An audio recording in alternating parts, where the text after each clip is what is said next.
Bhaktivedanta Swami Srila Prabhupada ki. Jai Om Vishnupad Paramahamsa Parivrajacharya Stuta Sat Shri Srimad Bhakti Siddhanta Saraswati Goswami Maharaj Srila Prabhupada ki. Ananta Koti Vaishnava Vrinda ki. All glories to the assembled devotees. All glories to the assembled devotees. All glories to the assembled devotees. All glories to Sri Guru and Gauranga. Om Namo Bhagavate Vasudevaya.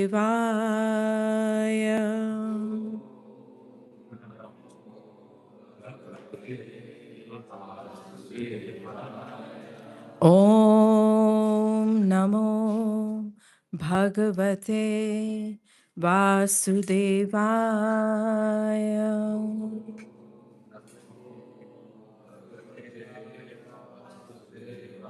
Om Namo Bhagavate Vasudevaya.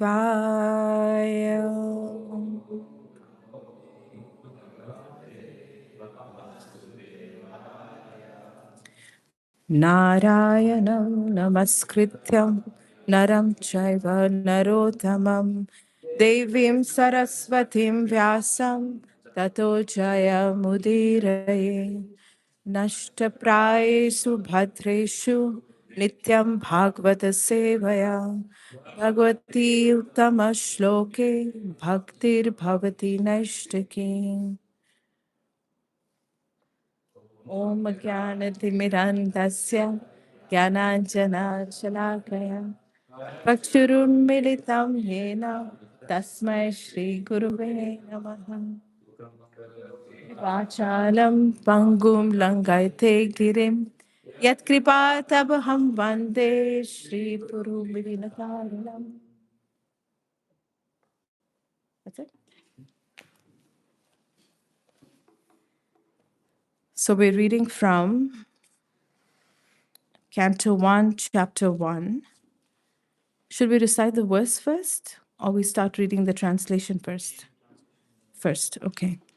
So we're going to read from text 9 onwards till 23. Okay. And somebody's going to read it? Yes. Please therefore be which is proposed. Sarge. Make up your minds. Yeah, okay. One boy, one girl. Please therefore, being blessed with many ears, explain to us in an easily understandable way what you have ascertained to be the absolute and ultimate good for the people in general. O Lord, in this arid age of Kali, men almost always have but short lives. They are quarrelsome, lazy, misguided, unlucky, and above all, always disturbed. Text 11. There are many varieties of scriptures, and nowadays there are many prescribed duties, which can be learned only after many years of studying their ways. Therefore, O sage, please select the essence of all these scriptures and explain it for the good of living beings, that by such instructions their hearts may be fully satisfied. All blessings upon you, O Suta Goswami. You know for what purpose the personality of Godhead appeared in the womb of Devaki as the son of Vasudeva. O Sutta Goswami, we are eager to learn about the personality and its explanation. Please explain to us those teachings imparted by previous masters, acharyas, where one is uplifted both by speaking them and by using them. Text 14. Living beings who are entangled in complicated issues of birth and death can be freed immediately by even unconsciously chanting the holy name of Krishna, which is feared by fear person. Text 15. O Sutta, those great sages who have completely taken shelter of the lotus feet of the Lord can at once sanctify those who come in touch with them, whereas the waters of Ganges can sanctify only after prolonged use. Text 16. Who is there desiring deliverance from the vices of the age of quarrel, who is not willing to hear the virtuous glories of the Lord? Text 17. His transcendental acts are magnificent and gracious. The great learned sages like Narad Singh of them. Please speak to us who are eager to hear about the adventures performed in his various incarnations. Text 18. O wise Sutta, please narrate to us the transcendental pastimes of the Supreme Godhead's multi incarnations. Such auspicious adventures and pastimes of the Lord, the Supreme Controller, are performed by his eternal powers. We never tire of hearing the transcendental pastimes of the personality of Godhead, who is glorified by hymns and prayers. Those who have developed a taste for transcendental relationships relish hearing of his pastimes every moment. Lord Sri Krishna, the personality of Godhead, along with Balram, played like a human being, and so masked, he performed many superhuman acts. Knowing well that the age of Kali has already begun, we are assembled here in this holy place to hear at great length the transcendental message of Godhead and in this way perform sacrifice. We think that we have met your greatness by the well of evidence. Thus, we may accept you as a captain of the ship for those who desire to cross the difficult ocean of Kali, which Deteriorates. all the good qualities of human being. Text 23. Since Sri Krishna, the absolute truth, the master of all mystic powers, has departed for his own abode, please tell us to whom the religious principles have now gone for shelter.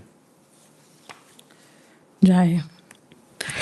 Apana samstrita ghoram Yannama vivaso grinam Tatha sadyo vimuccheta Yad bibheti swayam bhayam Apana samsprita ghoram Yam nama vivaso grinam Tatha satyo vimuccheta Yad bibheti swayam bhayam Apana samsritam ghoram Yannama vivaso grinam Tatha sadyo vimuccheta Yad bibheti swayam bhayam.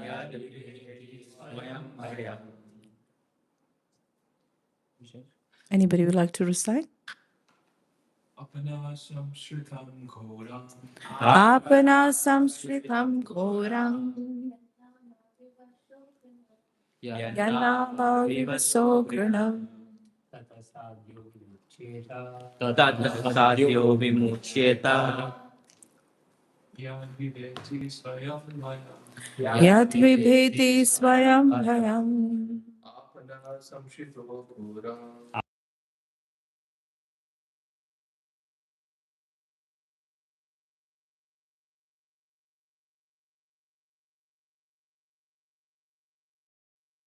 Tadyo vimuchyeta Tata sadyo vimuchyeta Yad bibeti swayam bhayam. Yad vibheti swayam bhayam. Apana samshritim goram Apana samsritim ghoram Yannama vivaso grinan Yanama vivaso grinam Tadasati mucheta Yadvibheti swayam bhayam. Yad vibheti swayam bhayam Apana samshritam ghoram Apana samsritam ghoram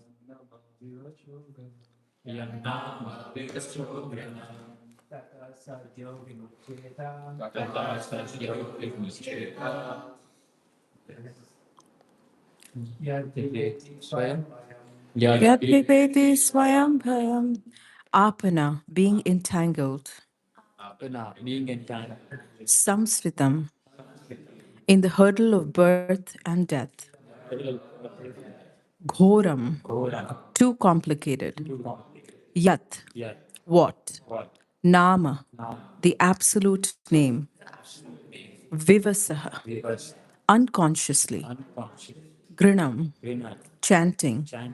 Tatah. Tata. From that, Sadhya, at once, Vimucheta, gets freedom. Gets it. Yat, Yeah. that which, Vibheti, fears, Swayam, personally, Bhayam, fear itself. Fear itself. Living beings who are entangled in the complicated meshes of birth and death can be freed immediately by even unconsciously chanting the holy name of Krishna, which is feared by fear personified. Purport by His Divine Grace A.C. Bhaktivedanta Swami Srila Prabhupada. Vasudev, or Lord Krishna, the absolute personality of Godhead, is the supreme controller of everything. There is no one in the creation who is not afraid of the rage of the Almighty. Great asuras like Ravana, Hiranyakashipu, Kamsa, and others, who were very powerful living entities, were all killed by the personality of Godhead. And the Almighty Vasudev has empowered his name with the powers of his personal self. Everything is related to him, and everything has its identity in him. It is stated herein that the name of Krishna is feared even by fear personified. This indicates that the name of Krishna is not different from Krishna. Therefore, the name of Krishna is as powerful as Lord Krishna himself. There is no difference at all. Anyone, therefore, can take advantage of the holy names of Lord Sri Krishna, even in the midst of greatest dangers. The transcendental name of Krishna, even though uttered unconsciously or by force of circumstances, can help one obtain freedom from the hurdle of birth and death. ॐ ज्ञानतिमिरन्दस्य ज्ञानाञ्जनशलाकया चक्षुरुन्मिलितं येन तस्मै श्रीगुरुवे नमः श्रीचैतन्यमनोभीष्टं स्थापितं येन भूतले स्वयं रूपा कदा मह्यं ददाति स्वापदान्तिकं वन्देऽहं श्रीगुरो श्रीयुतापदकमलं श्रीगुरु वैष्णवांश्च श्रीरूपं साग्रजातां सहगना ललिता तं सजीवं साद्वैतं सावधूतं परिजनासहितं कृष्णचैतन्यदेवं श्रीराधा कृष्णपादां सहगना ललिता श्रीविशाखान्वितांश्च हे कृष्णा करुणा सिंधु दीनबंधु जगतपते गोपेशा गोपिका कांता राधा कांता नमोस्तुते तप्त कांचना गौरांगी राधे वृंदावनेश्वरी वृषभानुसुते देवी प्रणमामि हरिप्रिये वाञ्छाकल्पतरुभ्यश्च कृपा सिन्धुभ्यैव च पतितानां पावनेभ्यो वैष्णवेभ्यो नमो नमः जय श्री कृष्णा चैतन्य प्रभु नित्यानंद श्री अद्वैता गदाधर श्रीवासादि गौर भक्तवृंदा हरे Krishna Krishna Krishna Hare Hare Hare Ram Ram Ram Hare Hare Jai. Thank you so much for again coming together for Srimad Bhagavatam class. Thank you, Jivdaya Prabhu, for engaging me and sacrificing your turn. Please make sure that he's the next one scheduled. I was told that Jivdaya Prabhu gives excellent classes, but he wanted to keep me bereft of hearing from him. So I'm going to have to tune in live to hear him. So today we're discussing the first chapter. We're actually finishing the first chapter. And it is so beautifully described how Srimad Bhagavatam's entire scene is being set right now. We went all the way from the sages gathering to do a whole big 1,000-year sacrifice. And then they're asking Sutta Goswami, what is the right dharma? Or what is the activity that they should engage in? Of course, they had a lot of other questions which were discussed, and some of them were, what is the single most important and essential thing for the good of all people? All of these questions are not only just answered here in those verses by Srila Prabhupada, but the Srimad Bhagavatam comprises of answers to all these questions.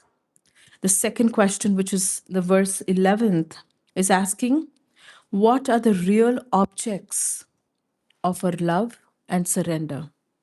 Sometimes we tend to love so many things, but are they really worthy of our love and surrender? So, what is the real object that is worthy of our love and surrender? In verse 12, it's discussed about the activities of the Supreme Lord because they give pleasure to the soul. They help us connect with the soul. Simply by hearing about great personalities, we become attracted to them. Yes? Like most of the time, you look at these social media influencers, they tell you a story about them, and people feel, I know them, right? We know them because we're hearing a story about them. Similarly, Srimad Bhagavatam tells us stories about Krishna, how he behaves, what he does, what he talks, what he likes. And then you can actually start to love Krishna because you know so much about him. Yes, because it makes it easier to love someone when you know things about them. Otherwise, it's impersonal. I didn't know each and every one of you when I came here. It was hard for me to have a relationship with you. But now that I know you and I've spent time with you and I spent some one on one time with you, I get to know you better. My relationship becomes stronger. I see layers of your personality. And that's similarly how we need to develop a relationship with Krishna.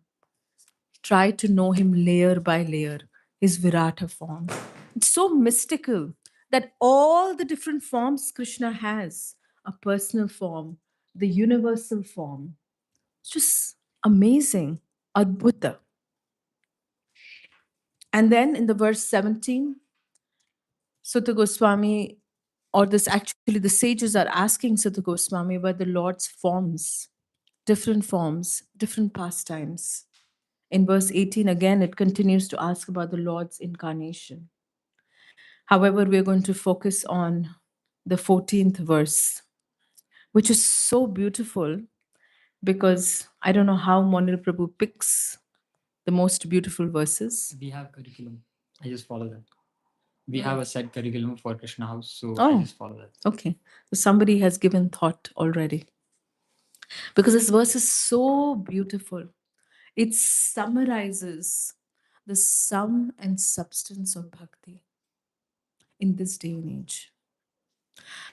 Apana samsrita ghoram. What is apana? Apana means entangled, completely like a net, internet. Um, Nitai was sharing with us about this morning that she deleted apps because sometimes internet, so well named. It's actually a net. You go in there for 2 minutes, and before you realize it, half an hour, and you're just simply scrolling, right? Similarly, Atmana, entangled, what? Samsritam. What is samsritam? Cycle of birth and death and birth and death and birth and death. We're so stuck in this cycle. It's so hard to get out of this net. It has become a chain. You're taking birth, you're dying, you're taking birth, you're dying, you're taking birth. And it is what? Ghoram. Not easy. complicated. Prabhupada translate ghoram as too complicated, not only complicated, too complicated. Why? Why is Samskrita ghoram complicated?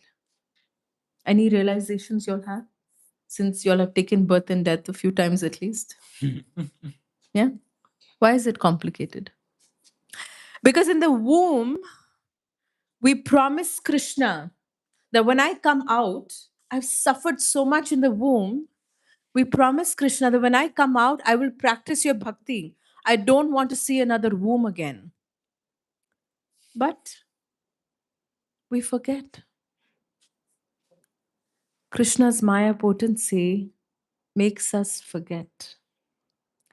And our lack of determination to follow what we promise Krishna in the womb, we forget that this samsara is ghoram, too complicated. We don't know what is the reason why we are continuing the cycle of birth and death. Srila Prabhupada actually explains that the laws of nature are so intricate, so difficult to understand that we cannot even fathom. You know, there's a beautiful pastime when Krishna actually goes to meet Dhritarashtra. And Dhritarashtra says that, what did I do to have witnessed and suffer the agony of losing my 100 sons? I don't remember doing anything to have to suffer such an agony of losing my 100 sons being killed. And I have to hear the description of how they're being killed. Yes? He's also blessed with hearing the description of how they're being killed graphically. Now, this is happening on the war field, and that is happening. And now Bhima rips apart the chest of Drishtadyumna. So many things he's hearing. So he's asking Krishna, what did I do? So Krishna says, 50 lifetimes back, you killed 100 offsprings. As a hunter, you killed 100 offsprings of an ostrich. He says, 50 lifetimes back? Why am I suffering now? Why now? He said, you for the last 50 lifetimes, you were collecting pious credits to even have 100 children. It takes substantial amount of pious credits to even have one child. You had to have 100 children so they could be killed. This is how the laws of nature are so intricate. We don't know what we have done in which lifetime and why we're suffering for what. This is the laws of nature. We don't need to try to understand that. It's not for a dejection. It is to understand that we cannot understand it. Yes? It is ghoram, too complicated. In fact, Srila Rupa Goswami quotes in Bhakti Rasamrit Sindhu from Padma Puran that every sinful activity that happens in our life, that we perform in our life, takes different stages. And Prabhupada explains with a very beautiful example. Let's try to understand that, even though it's a little technical. We just try to understand a little bit of how these stages of activities are stored. Because what that will do, that when we go through difficulty in our life, you can understand it's probably because of my prarabdha. And sometimes when other devotees are going through difficulties in their life, all of a sudden you see that, oh my God, yesterday he was practicing so nicely. Today, what happened to him? Why is he behaving this way? Why has he lost faith? We have to understand that some sinful activity has now fructified. And we have to feel compassionate. We have to be their support system. That is the only purpose of understanding this. Yeah. Srila Rupa Goswami says that accumulated sins in a dormant state is called as aparad, right? If I perform some sinful activity, it's in a dormant state. I don't get any immediate reaction. Like Dhritarashtra killed the 100 offsprings of an ostrich. He thought he got away with it. Yeah, he killed, nothing happened in this life. He was happy, he was fine, jolly, merry. Sometimes people ask these questions when we preach to new people that, I'm such a good person, why am I suffering? And people who are doing all kinds of nonsense, they are not suffering, right? Why good things happen to bad people and bad things happen to good people? Yeah. Prarabdha, aparad. The second stage Srila Rupa Goswami describes is called kuta. Kuta. That is when the sins which we have done have now produced seeds. Yes? Now we start having sinful desires. All of a sudden, we start having sinful desires. When we experience anything like this, we have to be mindful that this could be because of some aparad we have done in our lifetimes.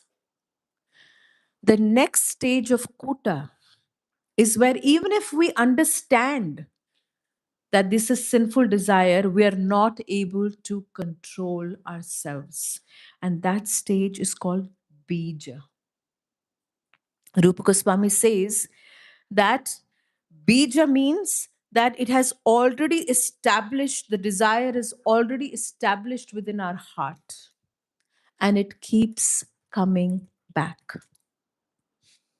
We know that illicit sex is against the regulative principles. It is one of the regulative principles, and we should follow it.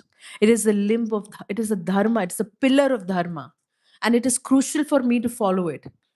But because of some aparad, which is now in the form of bija, I may not be able to follow it. Yes?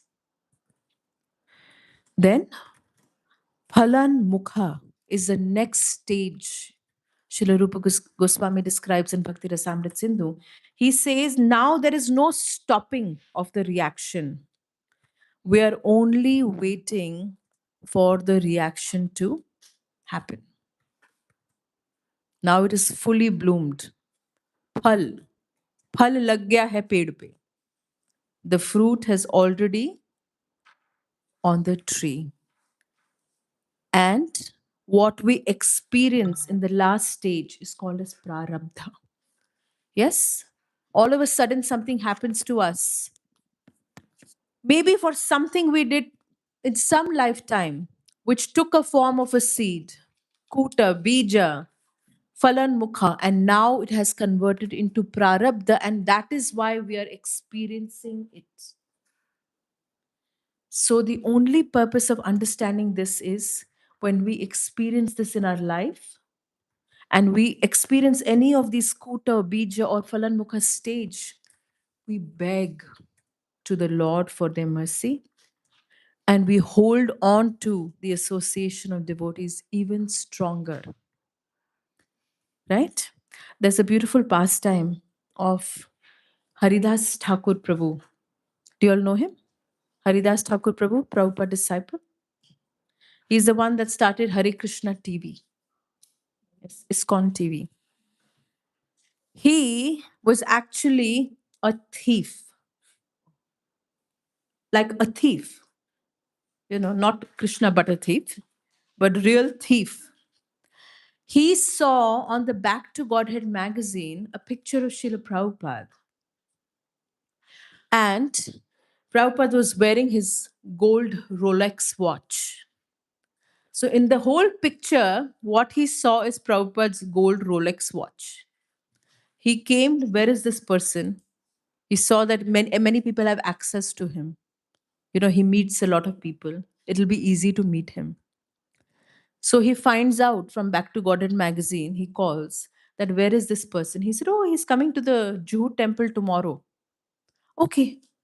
He shows up at the Juhu temple to steal Prabhupada's watch.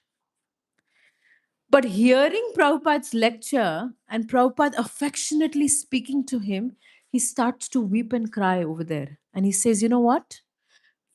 Prabhupada, Swamiji, I came to steal your watch. Prabhupada does this. He said, why you want to steal? Here it is. Take it. He said, no, Swamiji, I don't want it. I just want to stay here with you. Prabhupada said, okay. And he continues to stay in Juhu temple. The service he's given is to buy grocery for Krishna. What does he do? Steals a little money every time, slowly and gradually, from Krishna's grocery. 100 rupees he's given, he keeps 2 rupees with him in his pocket and he collects. And Prabhupada notices and he tells the temple president that your purchaser is a thief. He's stealing from Krishna. Yes? And then he manages very hard. He practices with the association of devotee. He gives up this tendency to steal. He, in fact, keeps moving, stealing things and putting into somebody else's bag because that tendency to steal was so strong that he used to pick up from here, put it in Subhadra's bag, Subhadra's thing in, Monil's bag, or just he would keep shifting things here and there. Haridas Thakur Prabhu, he cites this, he gives this story very often. And he finally is able to give up. And Prabhupada tells him, I will give you sannyas. But the temple president is like, Prabhupada, he's such a nuisance. He's creating so much disturbance in the temple. And Prabhupada said, no, he's good now. After some time, the temple president does not agree, so Prabhupada does not give him sannyas. But after some time, the temple president puts forth his name for sannyas, that Prabhupada, he is transformed man. He's a changed man. Prabhupada said, no sannyas for him now. And he calls Haridas Thakur Prabhu and he says that you are going to experience the most difficult time of your life. Remember, no matter what nonsense you do, every single day you should come before Radha Ras Bihari and chant your 16 rounds and then do what you want. Haridas Thakur Prabhu becomes a director in movies. He breaks all the regulative principles. He becomes a womanizer. But every single day, he would show up in front of Radha Ras Bihari and chant his 16 rounds. Prabhupada could see his prarabdha. He could see that he would experience this. And when that period was over, he was right there. And he started, with that experience that he got from the direction, he started Hare Krishna TV. Yes? Which he was able to use in Krishna's service. So sometimes in the lives of devotees, all this drama can happen. So much drama can happen. We don't have to work towards that, by the way. It anyway happens. We already have a lot of prarabdha. But we need to be compassionate if some devotee is experiencing something like this in their life. And second, we need to be vigilant for our own life. Use every possible way to hold on to our mentors, hold on to the shelter of Guru and Krishna when any such situation comes in our life. That is why the first line of this verse says, it is ghoram. Expect it. it is going to be difficult. Yan nam vishayo grinim. But they're not going to leave us high and dry, right? It is ghoram, but there has to be some solution. We came to Krishna consciousness to find a solution. So the second line of the verse is saying, Yan, what? Nama, the absolute name, even unconsciously chanted, can free us from this ghoram of the samsara. Our scriptures are filled with beautiful examples like this. Yes? Can you think of any examples?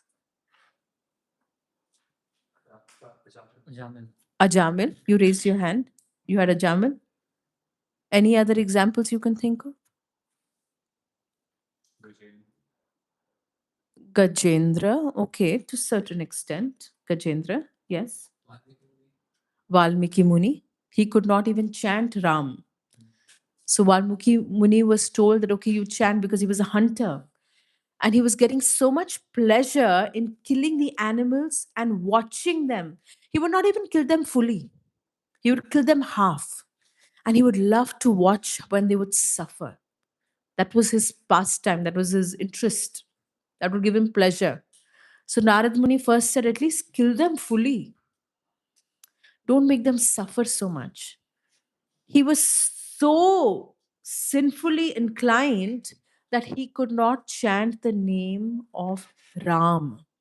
So Narada Muni tells him, okay, you chant Mara. Mara, Mara, Mara, Mara, Mara, Mara. So Mara, Mara, Mara in continuous becomes Rama, Rama, Rama, Rama. And that's how Valmiki Muni was purified. This is the power. This is exactly what this verse is saying. That even fear is afraid of the potency of the holy name. Even fear is afraid of the potency of the holy name. Why? We chant in Shikshashtakam. Yes? What do we chant? Nama Namakari Bahuda. Yes? Nama Namakari Bahuda. Nama Namakari here is saying the holy name. Bahuda means manifold, bahut. Nija, my own. Sarva Shaktis. Not one potency, not two potencies, not just one Shaktiavish. No. Sarva Shaktis.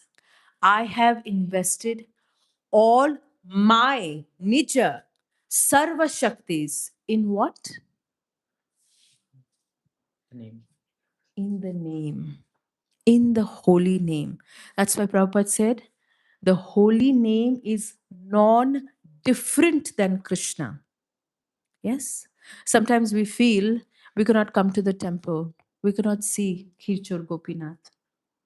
But Khirchor Gopinath is right here in your bead bag, in the holy name.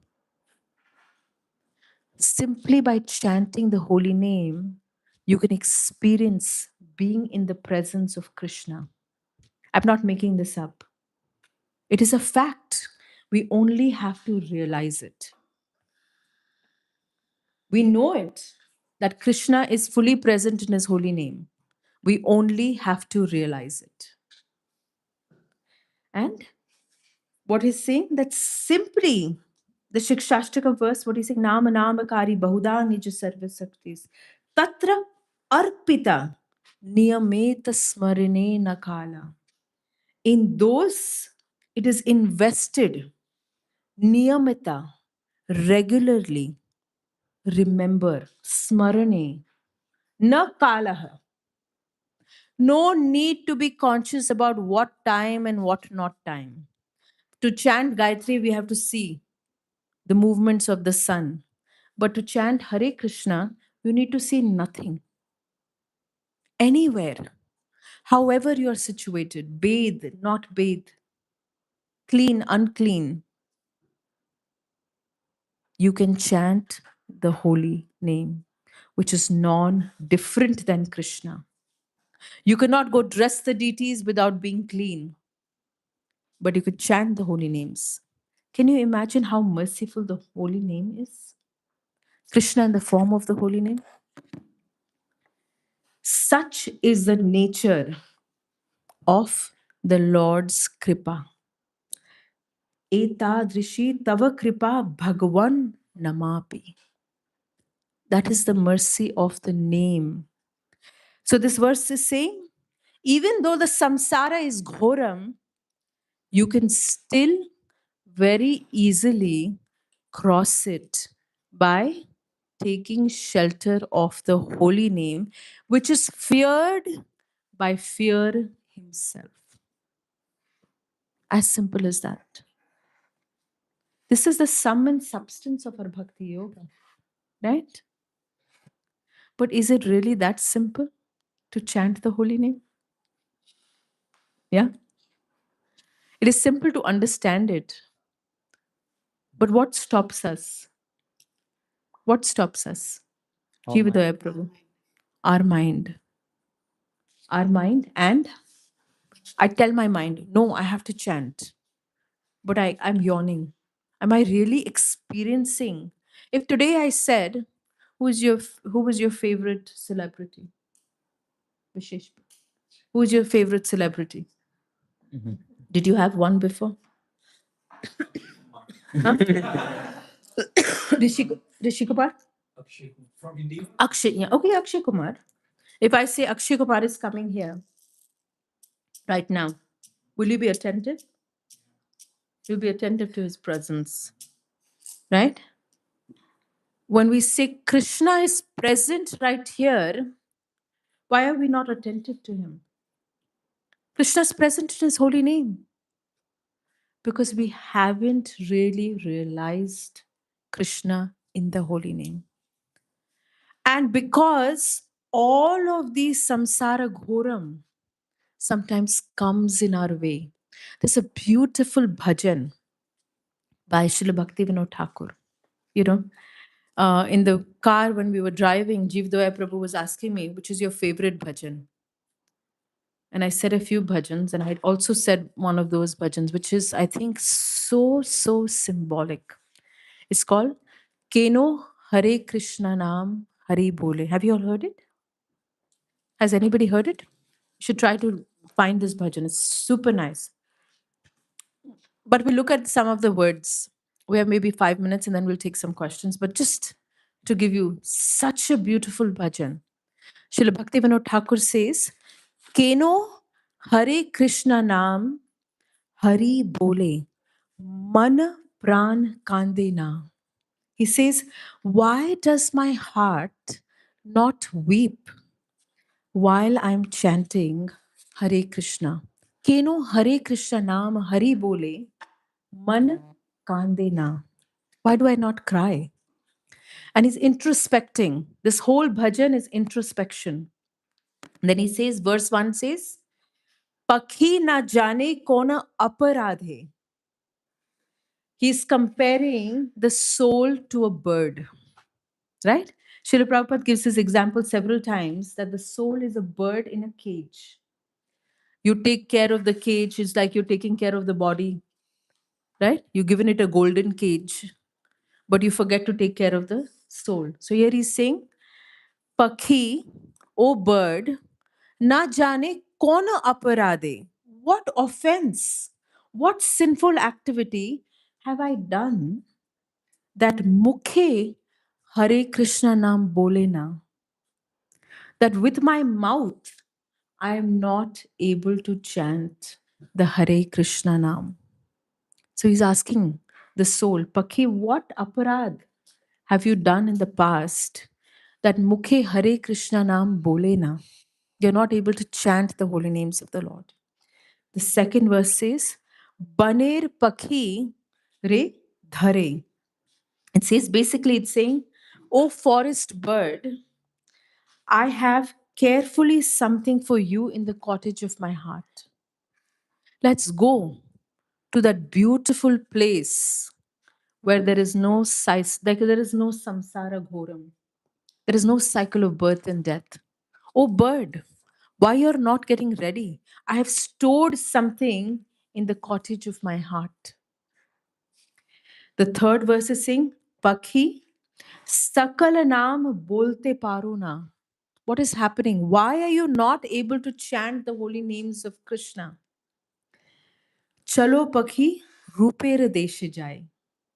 Let's go to that place where the Supreme Lord is living, where there is no cycle of birth and death, there is no samsara. Pakhi, e tomara mare.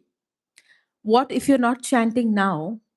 At the time of death, how will you chant when your tongue is going to become consumed by the fire? Right? What do they say when they burn the body? They say, Mukha Agni. Yes, have you heard? When they carry the dead body to the crematorium, Bhaktivinoda Thakur is saying that when your children give you Mukha Agni and your tongue becomes consumed by fire, how will you chant then? Chant now. Ore tomar mukhe ag jiva tule ki korbe tae bole na. What will you do then? Chant now. It's a beautiful description of introspection by Srila Bhaktivinoda Thakur. And he's telling his mind, please. And he's representing the soul as the pakhi, as the bird. Please take shelter of the holy names of Krishna, which is so accessible to us. You know, the holy name was potent in all the ages. It's not that now in Kali Yuga, suddenly the holy name has become potent. The holy name existed in all the ages. But in all the ages, they did not focus on the holy name. They tried all the other processes. But we are emergency cases, right? Sometimes when you're not an emergency case, they give you, okay, if you get too bad, then we'll give you an IV. Otherwise, you just take some, you know, we'll have to give you, we don't need to give you an IV. You can just take a painkiller or you can do something. But in Kali Yuga, we're emergency cases, we don't have so much time. Also, we don't have so much intelligence. We don't have so much resources. So Chaitanya Mahaprabhu himself comes and advertises, right? The product was existent even then in Satyuga, Dwapar. It was existent even in those yugas. But Chaitanya Mahaprabhu comes as a brand ambassador in the age of Kali Yuga and rebrands the holy name in such a way that we can take shelter. Shri Patita Pavana Gauranga Mahaprabhu ki. So with that thought, maybe we can take some reflections. I'm trying to be punctual. By the time I'm leaving, I'm becoming punctual. Any thoughts and reflections? Yes, go ahead. Question.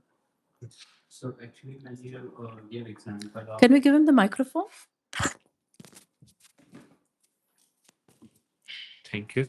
So when you gave example of Haridas Prabhu, who was Prabhupada disciple, I all of a sudden remembered Gopal Krishna Goswami Maharaj because in one of his discussions, he was like not with others, like it was a closed room discussion with two of his disciples. So one of his disciple was not able to cope up with one of the Correct. four Rex. So at that time, Gopal Krishna Goswami Maharaj told him to sit with another of his disciple and tell him his situation. When another disciple heard, he started shouting at him that, because of you, Gopal Krishna Goswami Maharaj is suffering a lot. Because of you, he has to go with these kind of difficulties. If you are not going to follow, you shouldn't be uh, a brahmachari. You have to then go for grahastha life.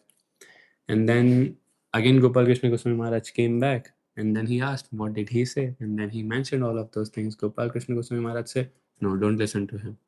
You do whatever wrong you are going to do, I'll take it. I'll take everything, whatever you are going through. But when you're done, just come back. Whenever you're done, just come back over here.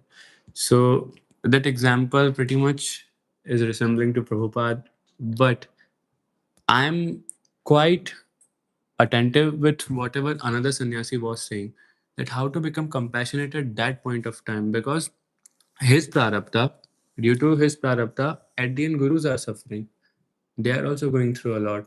So how can we as disciple share compassion towards them who are doing these kind of things? Even guru is agreeing to it. See, first of all, you have to understand that they're not deliberately doing these things, right? They have some conditionings.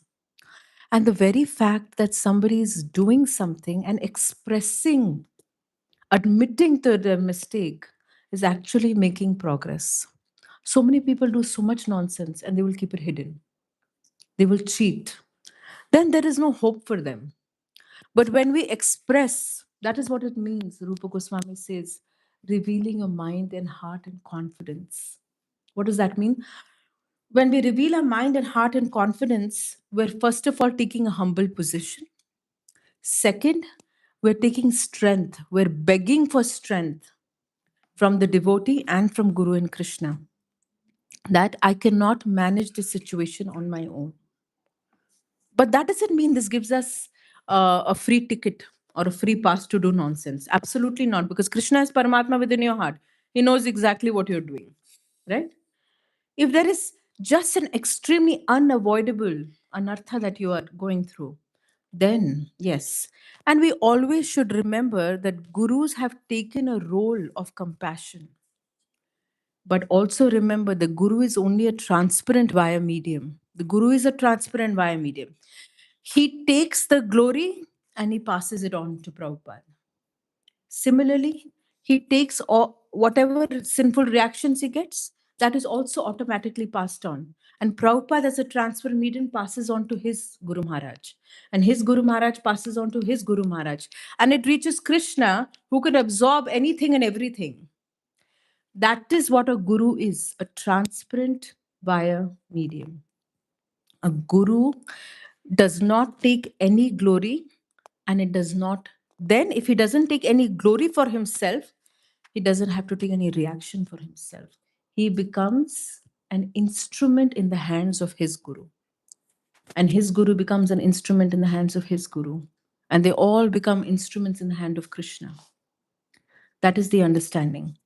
And it is our responsibility as siblings in God family, or if anybody we see, to uplift them, to reach where they are and bring them out.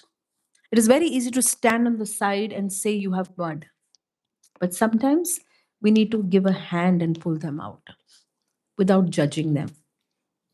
Also, it depends on what kind of offense they've done. But in general, the principle should be compassion. If they need to be restricted in roles and positions and for a management purpose, they should be restricted in roles and positions. They shouldn't have free access to everybody. But there should be someone that is compassionately cultivating them at a certain point in time. Yes? Does that make sense? You have something to add? Thank you for that class, Prabhu. Super helpful. I like that classification you gave from aparad to prarabdha. It is by Srila Rupa Goswami gives in Bhakti Rasamrit Sindhu, and he actually quotes Padma Puran. okay. I was just reflecting on this that when we sing our acharyas bhajans and they focus so much on aparad and not prarabdha, they that your aparad will be shunya if you chant the name. They don't say prarabdha will be. So that made me realize that we have to endure our prarabdha even if we're chanting, because they don't say that in the bhajan. And at the same time, they we also read it in our 10 offenses against chanting is, and also in the bhajans, that aparad can stop us from chanting, like you were also singing this, quoting this bhajan now, but it doesn't say that prarabdha will stop us from chanting. So no matter what situation we're going through, we cannot blame the situation for not chanting. So I was simultaneously reflecting over these, if you have a perspective on that. Yes, beautiful. Actually, practicing spiritual life is like building immunity. Yes. Immunity to undergo any difficult circumstance that comes in our life, with keeping the focus that Krishna is my goal. Devotion to Krishna is my goal. Surrendering to Krishna is my goal. So when the acharyas don't use prarabdha, it is also poetic. Aparad. Uh, prarabdha is a part. It starts with aparad. Prarabdha is basically the result of aparad. Right? Prarabdha is something that you cannot change now. You have to go through. It is going to appear in front of you. And yes, if Krishna desires, he can change. But often he does not change.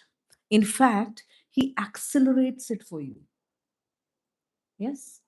Like merciful Narada Muni, what did he do? He accelerated Kamsa's aparads. Yes? So that Krishna would appear. How did he accelerate? He went and said, Kamsa was not wanting to kill all the children. He wanted to only kill Krishna. But he accelerated his aparad. He said, you know what? Vishnu might count from this number.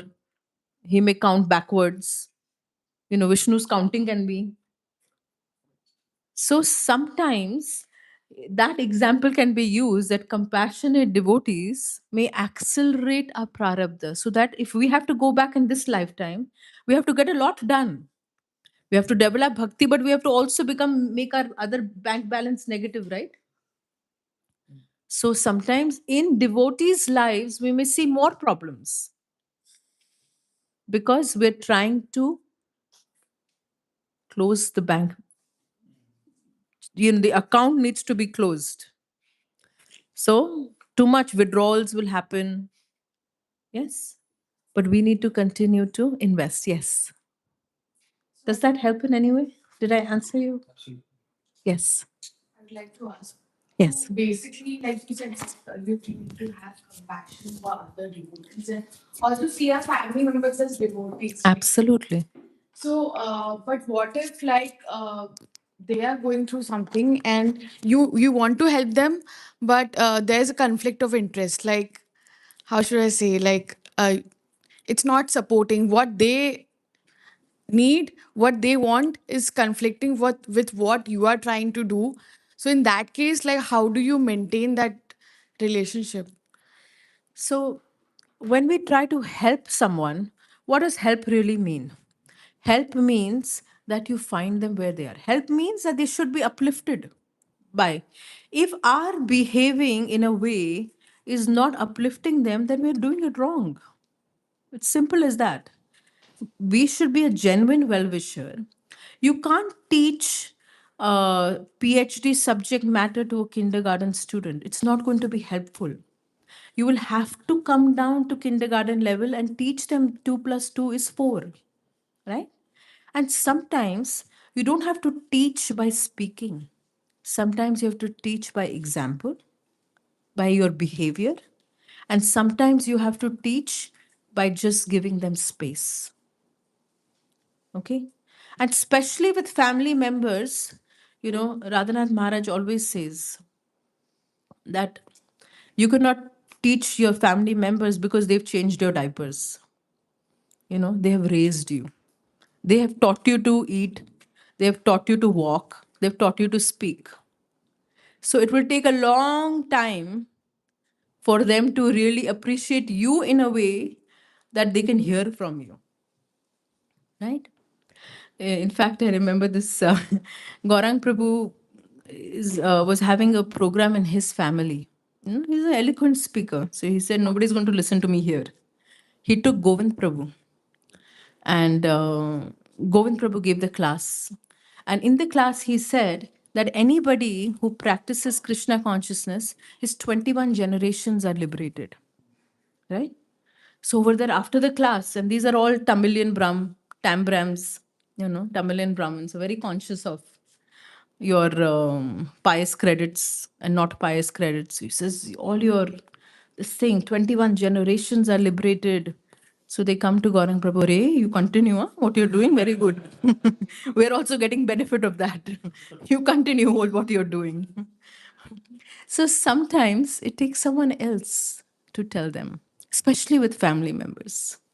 But if you behave like one of the best daughters, if the anger problem you had before as a teenager is now transformed and you behave with much more respect, they're going to see this positive transformation. They're going to see how much more respectful you've become, how this has got positive changes in you, how you become more responsible, how you're taking more care of them, how you're taking more. Actually, a devotee should become more and more responsible, because now not only you're representing yourself, you are representing the whole Guru Varga, you're representing the movement. Your actions are going to be directly connected to ISKCON. Your actions are going to directly connect it to your guru. If I say something nonsense here, you will say, oh, Radhanath Swami disciples all are like that only. Right?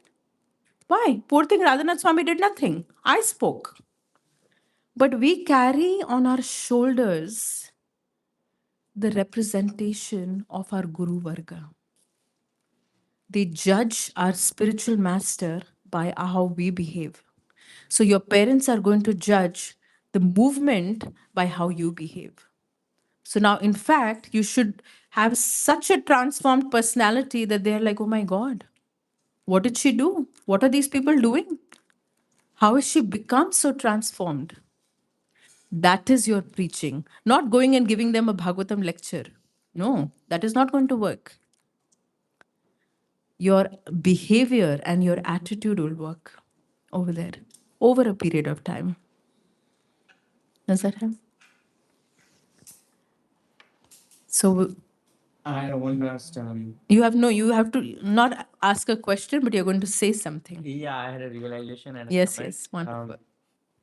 There was a line in this purport that said that no, actually the translation itself said that the holy name chanted even unconsciously liberates us from the cycle of birth and death.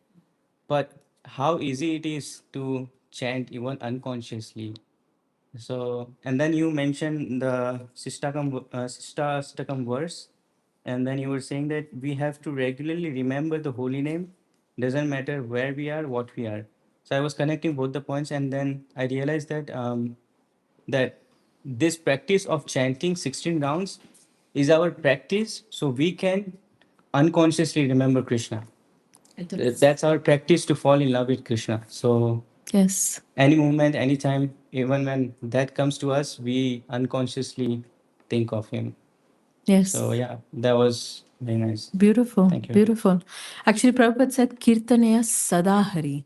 You need to chant 24 hours a day. That is, but he said at least chant 16 rounds, because that will create so much bank balance that if you go through any situation, your mind will come back. Actually, I saw a short reel somebody sent me of Gopal Krishna Maharaj performing Aarti in his sleep. Gopal Krishna Maharaj, since I have seen him, I've known him since I was 3 years old. No matter where he is, which part of the world, and what time he arrived, he used to worship his 100 shaligrams that he had, his deities. And every morning, no matter where he is, you will find him in Mangala Aarti, performing Aarti. That had become his internal sadhana. So even in sleep, literally, before he left this planet, in his sleep, he's doing chamar, he's performing Aarti, just in his sleep. That is absorption, unknowing. Now you don't have to do tere kheta, right? No. Automatically your hand is moving. You don't think of which beat I'm playing, which hand is open, which is closed. No. Automatically it's moving because it has become your muscle memory. Our chanting of 16 rounds is only to develop that muscle memory. But we have to chant Kirtane Sadahari. Our goal is to chant all the time, not 16 rounds alone. That is bare minimum. Yes. So, with that thought, we will stop here because Subhadra is already looking at me with angry faces. But I want to seek and thank all of you for opening your hearts, your home, and showering me with so much love, affection, acceptance, giving me an opportunity to speak something and hear from you. So I'm extremely grateful. I also want to beg forgiveness for anything I may have said unknowingly or knowingly that may have offended you. So please forgive me for that and pray for me that I may truly try to be a servant of Srila Prabhupada in this movement. Thank you very much.